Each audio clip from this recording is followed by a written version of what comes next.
King Charles made one decision, and it shattered the future of the monarchy forever. It wasn't just about Harry. It was about trust, legacy, and a truth no one wanted to face. It began behind closed doors. No press, no ceremony, no warning. Just a quiet decree from the top that would reshape the royal bloodline's future.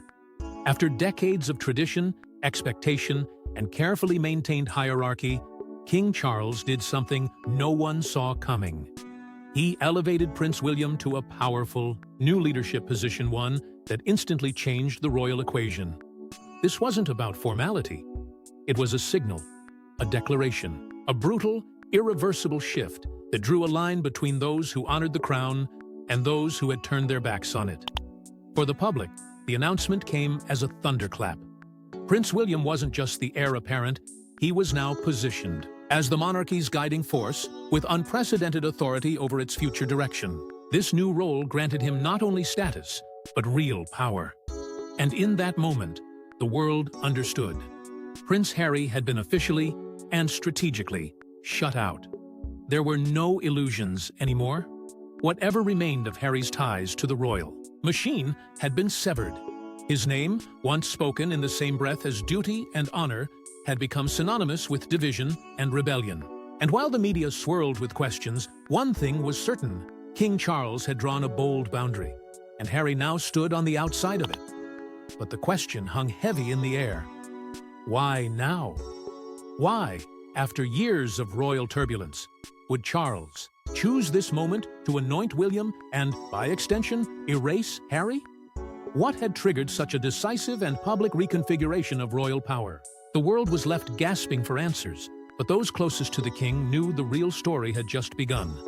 What followed next wasn't just personal, it was strategic, and it would test the very bloodline of the royal family. It was just one interview, but the ripple effects shook the monarchy's foundations and questioned its future heirs. When Prince Harry sat down to speak, no one expected the storm he was about to unleash. His words were calm, measured, almost casual. But what he said pierced through centuries of royal silence like a dagger. He spoke not just of his own struggles, but of his children, Archie and Lilibet, and their rightful place in a world he had once walked away from. Harry expressed a quiet but firm hope that his children would always remain connected to their heritage, even as he lived oceans away from Buckingham Palace. The bloodline, the legacy, it still mattered to him. He wanted his children to know their roots, but the reaction that came from across the Atlantic was anything but warm. King Charles, according to sources close to the palace, was furious, not just at what was said, but at what it implied. To him, this wasn't a heartfelt plea. It was a strategic move, a calculated statement that sought the benefits of royalty without the burden of duty. The king reportedly felt ambushed, and then came the quote that shattered any illusions of reconciliation. "Before you mention them, their existence is surprising." That statement, whispered behind palace doors, revealed more than just shock. It exposed deep-seated disbelief. Disbelief not just in Harry's decisions, but in the very legitimacy of the life he'd built away from the crown. The idea that Charles, Harry's own father, could utter such words about his grandchildren sent tremors through the royal corridors. It was more than cold. It was cruel, and it suggested something darker. That perhaps, in the king's eyes, Archie and Lilibet were not only outsiders, but unwanted variables in a system built on precision, tradition, and unshakable bloodlines. This wasn't just a rejection of Harry's choices, it was a quiet revocation of his legacy. And yet, the most disturbing part was not what had been said aloud, but what remained implied. The tone, the timing, the quiet fury beneath Charles's silence. For those watching closely, it was clear that something had changed. The family divide was no longer just emotional, it had become institutional. What began as a father-son rift was now a full-blown crisis of lineage, power, and succession. The king wasn't just hurt, he was suspicious. And Harry, in trying to preserve his children's place in history, had instead provoked the very monarchy he had hoped to honor. But it was the mention of Archie and Lilibet that took the conversation to a dangerous place. A place that no royal had dared to tread in public before. One where bloodline, Loyalty and truth would be tested in ways the crown had never seen. Behind palace doors, whispers turned into suspicion, and suspicion turned into scandal. No one expected this. But King Charles allegedly demanded the unthinkable, a DNA test, for his own grandchildren. The whispers began quietly, almost too outrageous to believe. But they didn't stay whispers for long. According to insider accounts, the king, already shaken by Prince Harry's media appearances and personal revelations, crossed a line that many believe can never be uncrossed. In a stunning twist that shocked even those closest to the royal family, King Charles allegedly demanded proof. Not of loyalty, not of behavior, but of blood. A private demand that cut deeper than any public scandal. A request for DNA verification to confirm whether Archie and Lilibet were truly of Windsor descent. The very thought sent shockwaves through royal circles. To question the legitimacy of his own grandchildren was more than doubt. It was devastation. For Harry and Meghan, it was a brutal signal. The institution they once represented had not only rejected their choices, it now doubted their truth. The implications were cruel. That their children, born into a world of flashing cameras and fractured legacies, might be seen not as heirs, but as strangers. And yet, that's exactly what some believe was happening behind palace doors. Reports surfaced claiming that King Charles, frustrated and wounded, sought undeniable answers. Some claimed he wanted this for legal certainty, others saw it for what it really was, a desperate attempt to regain control. Control over the family, control over perception, control over a monarchy he feared was slipping through his fingers. Because this wasn't just about DNA, this was about lineage, about royal blood, about the fear that modern choices had diluted. An ancient crown, adding more fuel to the fire, rumors spread of an alleged conversation, Meghan confiding to a close friend that she was never pregnant, during a time when public speculation around her maternity had reached a boiling point. The timing was damning. The source was vague. But in the absence of an official palace response, silence became its own confirmation. Every headline became louder, every theory more outrageous. And still, the royal household refused to speak. What made the situation unbearable was not the accusations themselves, but what they represented. A father so unsure of his son's new life that he would question the very identity of his grandchildren. A monarchy so entangled in image and protocol that it would rather pursue scientific proof than accept emotional truth. Critics argued that Charles's alleged demand was not rooted in fact, but in fear. Fear of losing the purity of the bloodline. Fear of scandal tainting succession. Fear that the face of the monarchy could be reshaped by children born of independence and rebellion. But in trying to protect the crown, Charles may have fractured the very legacy he swore to uphold. The damage was personal. The fallout, historic.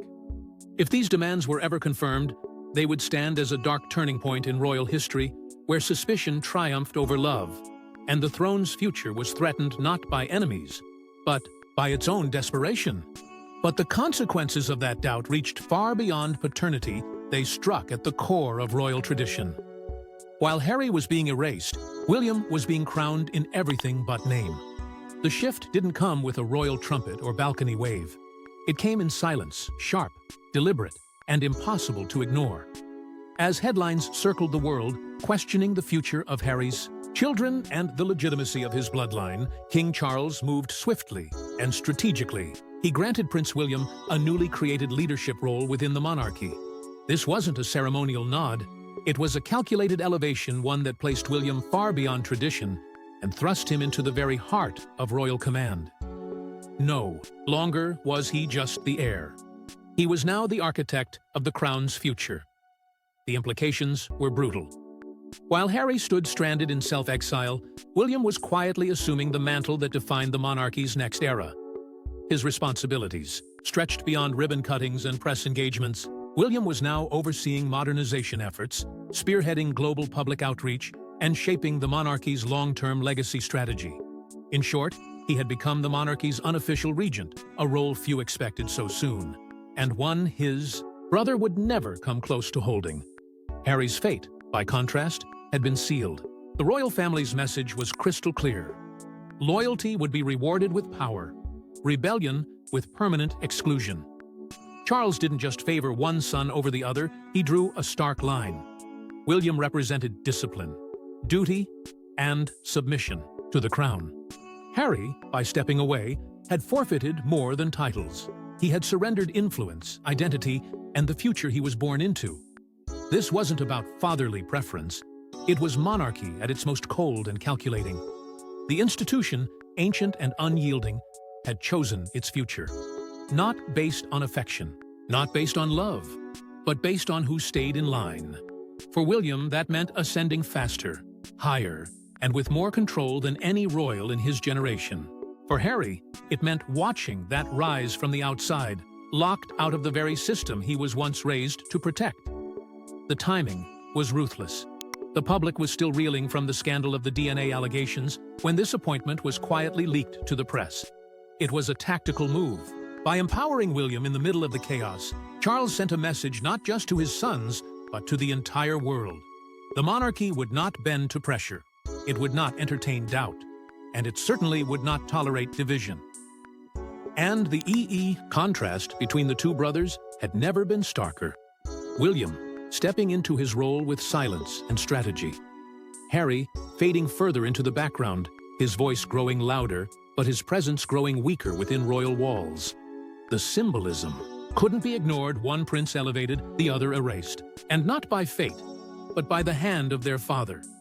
But this transformation wasn't just about rank. It was about names, titles, and what they meant. Why did Archie never become a prince? The answer is more disturbing than royal tradition. When Meghan Markle gave birth to Archie in May 2019, the world expected a royal announcement drenched in ceremony and celebration. But instead of conferring the title of prince, Buckingham Palace issued a cold and carefully worded statement.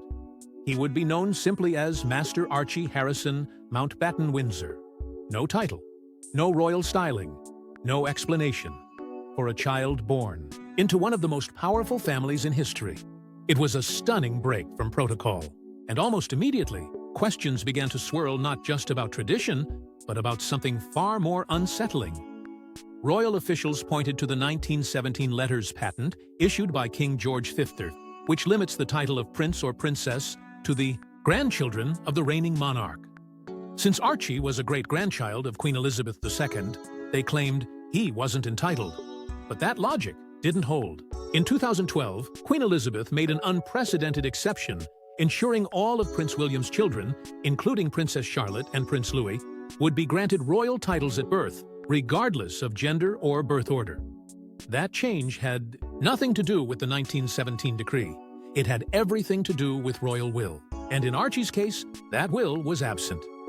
The inconsistency was glaring. If the Queen could bypass tradition for William's children, why not for Harry's? Why was one set of royal grandchildren honored from day one, while the other was left on the margins? The palace's silence only added to the fire. And then Meghan broke that silence with a revelation that turned a controversy into a global outrage. During her 2021 interview with Oprah Winfrey, Meghan stated calmly, yet devastatingly, that palace officials had concerns and conversations about how dark Archie's skin might be. In her words, it wasn't just about titles, it was about race. The moment was seismic. The monarchy, already criticized for its colonial past and lack of diversity, was now being accused from within of subtle yet institutional bias. Meghan didn't name names, but she didn't have to. The very idea that race played a role in Archie's exclusion ignited public fury. Commentators, historians, and citizens across the globe began to see the royal family not as an outdated symbol of tradition, but as an institution still gripped by prejudice and control. Defenders of the crown clung to constitutional arguments, citing protocol and historical precedent. But critics saw it differently. They saw selective tradition, a monarchy that made room when it wanted to and closed the door when it didn't. And the more they examined the facts, the harder it became to explain Archie's absence from royal ranks as anything other than deliberate. After all, when King Charles ascended the throne in 2022, both Archie and Lilibet automatically became grandchildren of the monarch. But again, months passed. No titles, no official word, just a long, uncomfortable silence. For many, Archie's denied title came to symbolize more than a snub. It became a symbol of everything the monarchy was trying to protect and everything it feared. He was the embodiment of change, of diversity, of independence. And, for a royal family clinging to its centuries-old image, he was also a threat to the illusion of uniformity. Meghan and Harry had broken the mold, and their son was paying the price. And that wasn't the only revelation that shattered the monarchy's polished image. Meghan's words pierced centuries of royal silence and exposed wounds buried deep. It wasn't just an interview. It was an earthquake when Meghan Markle sat across from Oprah Winfrey and spoke the words that would echo around the world. Something ancient shattered. She didn't raise her voice.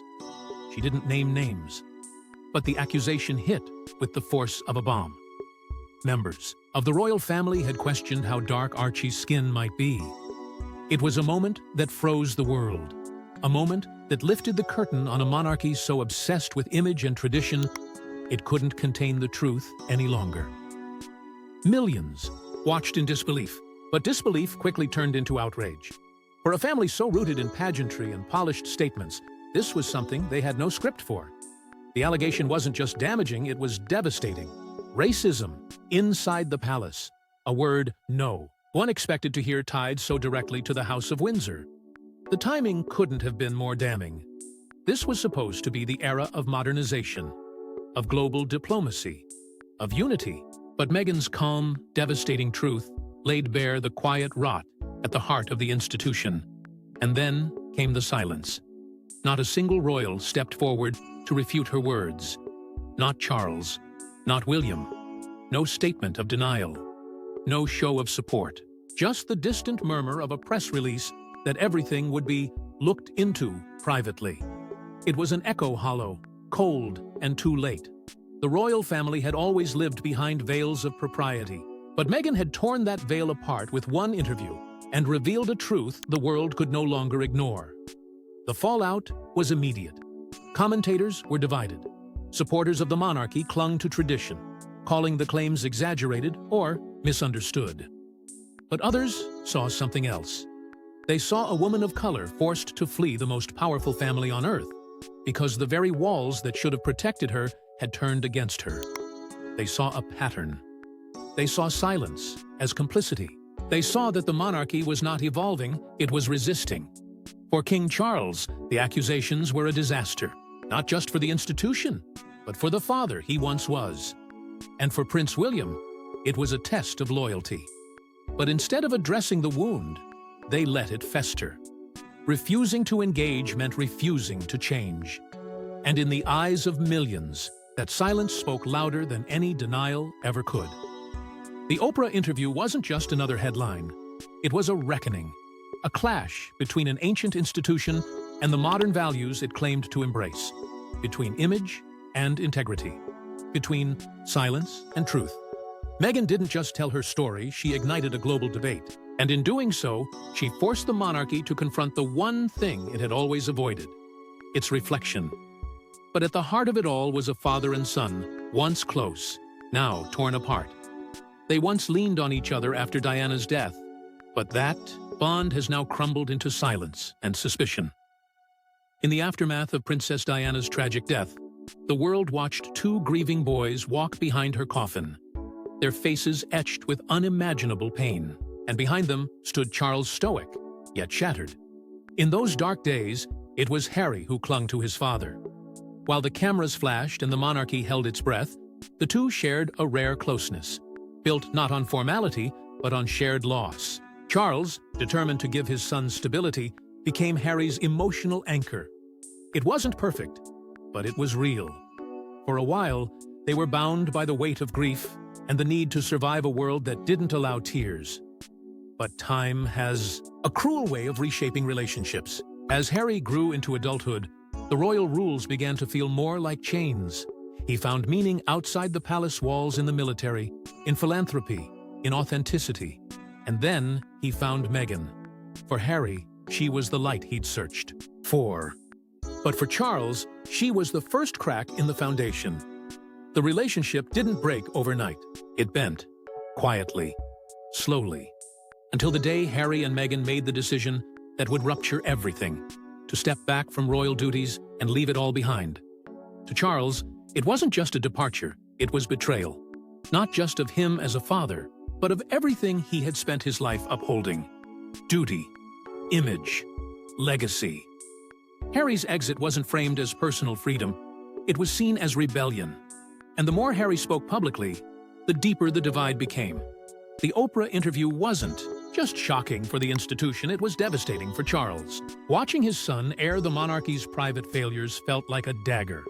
And when Harry's memoir followed, filled with raw emotions and painful memories, it seemed to confirm Charles's deepest fears, that the child he once comforted now viewed him as part of the problem. But nothing fractured their bond more than the whispers of the DNA controversy. If true, it signaled something beyond disagreement. It revealed emotional abandonment, that Charles, consumed by suspicion, might question the very legitimacy of Harry's children. For Harry, it was unforgivable. For Charles, perhaps, it was the final line in a story that had become too fractured to mend. The man who once held his youngest son through unspeakable loss now seemed incapable of understanding him at all. The pain wasn't just about choices, it was about recognition. About two men who loved each other but could no longer speak the same language. One clung to tradition, the other to truth. And in that clash, something sacred was lost. A father's pride, a son's trust. Reconciliation felt increasingly distant, if not impossible. And the monarchy, always obsessed with symbols, now had one of its most powerful. Two generations torn apart by the very values that once held them together. As one bond broke, another was solidified with William rising as the future of the crown. The monarchy is at a crossroads, and the future of two children may define its next chapter. Years have passed since Archie and Lilibet were born, but their names continue to echo across royal halls, not for the titles they carry, but for the ones they don't. Despite being grandchildren of the reigning monarch, they remain untitled in the eyes of the crown. While their cousins enjoy full royal status, Archie and Lilibet are caught in a limbo shaped by politics, pride, and a monarchy struggling to decide what it truly stands for in a modern world. Officially, there is silence, but behind the scenes, royal insiders whisper that King Charles is deliberately withholding their titles not out of protocol, but out of strategy. Some believe it's leverage, a quiet power play to keep Prince Harry in check. Others say it's punishment, an unspoken response to the interviews, the memoirs, the lawsuits. To the royal family, titles have become currency. And to Charles, who is steering the monarchy into what he calls a streamlined future, they are tools used to shape loyalty, not rewards given by default. This is not how it used to be. Royal blood, once enough to guarantee status, is no longer the only factor. Under Charles's reign, the rules have changed. Titles are no longer automatic. They must be earned through service, obedience, and alignment with the crown's vision. For Archie and Lilibet, born far from the palace walls and raised in a world outside the firm, that service has not yet begun. And to some, that makes them outsiders. Not just in geography, but in identity. But critics argue this shift isn't modernization, it's exclusion. By denying titles to the children of a prince, the monarchy is sending a clear message. You're either in or you're out. And if you step away, even with dignity, your children pay the price. For many, it's a dangerous precedent, one that could fracture the already fragile bond between tradition and inclusion. It tells the world that even royal lineage is negotiable when control is at stake. This is more than a family issue. It's a global symbol. Archie and Lilibet represent the new face of the monarchy, diverse, transatlantic, modern. Their absence from official roles doesn't just affect their future. It reflects on the crown's. If the monarchy continues to cling to outdated structures and conditional acceptance, it risks alienating not only those within the bloodline, but entire generations watching from afar. And yet, there is still time. A moment remains where reconciliation could redefine the royal framework, where inclusion could triumph over punishment, where service is honored without erasing individuality. But that window is narrowing, each day without titles, each quiet act of dismissal. Each unanswered question about legitimacy, these aren't just choices. They are declarations. The monarchy now stands at a threshold, where the decisions made about two young children will echo far beyond their names. Will they be welcomed back as rightful heirs, or remain distant symbols of a broken royal lineage? Will the institution evolve to meet the world, or continue guarding its gates against it? The question remains, was King Charles preserving the monarchy, or rewriting it forever? Drop your thoughts in the comments section. Don't forget to like and subscribe, and we will see you in the next one.